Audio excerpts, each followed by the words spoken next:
pleasure to meet y'all at last, and welcome back to HJN Super Foam Flying, pretty much the sequel series to that of Flying with the Foam, which I had previously done in 2021.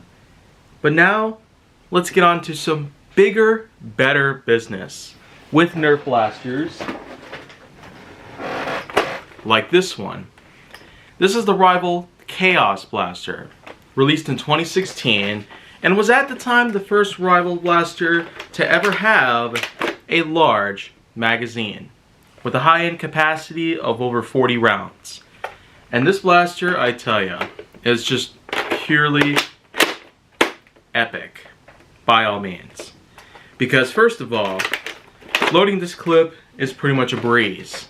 You just simply take this side of the clip and you have these little springs that have little knobs on the side that allow you to pull downward, and they can be held in place like so. And then afterwards, once you fill them all the way to the brim, then just simply release them, and by pressure they will in fact be forced upwards, which in turn will allow the blaster's conveyor belt system that you can see inside of here to propel the HIRs to incredible distances.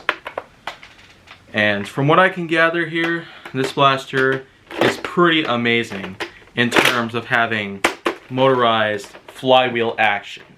Because, first of all, it's important to note that with the rival line having their own safety switches, because as you know, once these high impact rounds hit you, it can be almost like that of getting hit by a very mild paintball. So these safety switches are here to prevent you from killing the battery power, but also to help prevent any accidental firing from taking place.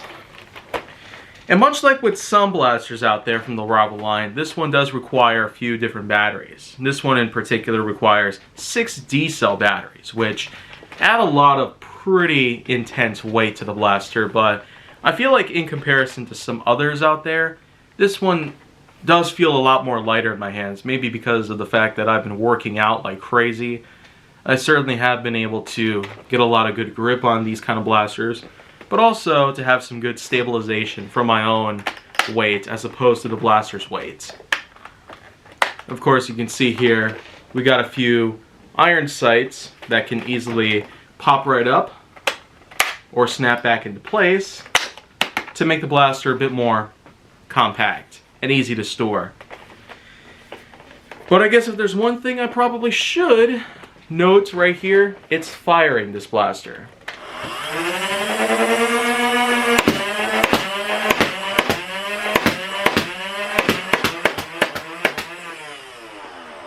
Well, you pretty much can see it there, that this blaster is just amazing.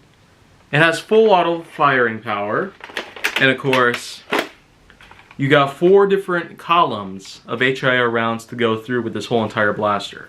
And the conveyor belt system is pretty smart, that it can basically pull the rounds from the first column, the back end right here, and work all the way up to the front.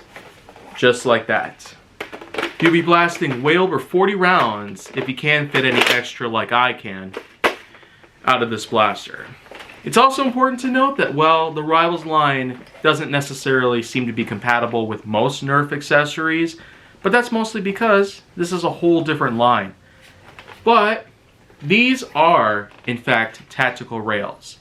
And if you can find Rivals-based accessories and parts, including a flashlight grip or a red dot sight, then it can be done pretty much. You can customize the Khaos and other such blasters the way that you might like them.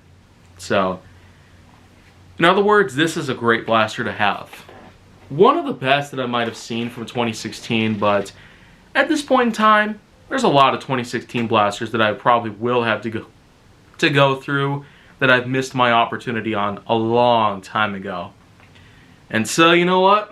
To summarize, the rival Khaos, quite a nice blaster, quite a nice sort of functionality.